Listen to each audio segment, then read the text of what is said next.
Euronics, europiečių verta technika, pristato. Ladies and gentlemen. Radio castingas. Labadiena, eterija Mantas Stašaitis, dabar žinios.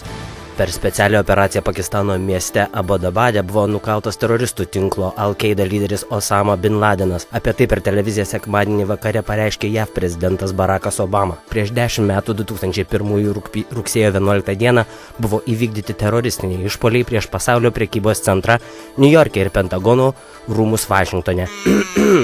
Kai kurios vietos truputį strigo. Reikia priprast.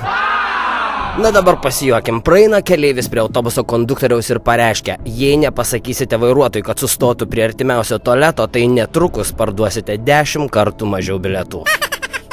Na, kitas juokelis, paklausykime Marianne Faithfull, Love Goes On. Ok, dabar toliau važiuojam. Įdomybių žiniose. Aleksandro McQueeno mados namų kūrybos direktorės stulbinamai iš šio drabužio detalės atliko didžiausia paslaptis.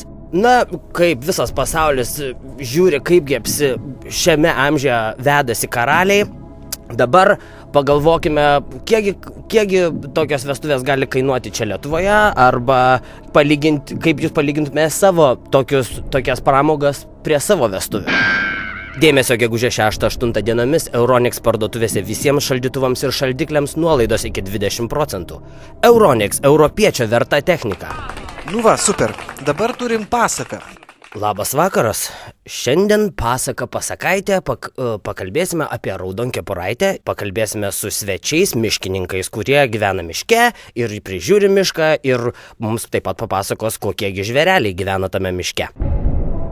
Kartą senų senovėje buvo viena mergaitė ir gyveno ji su savo mama mažoje jaukioje trobelėje prie miško.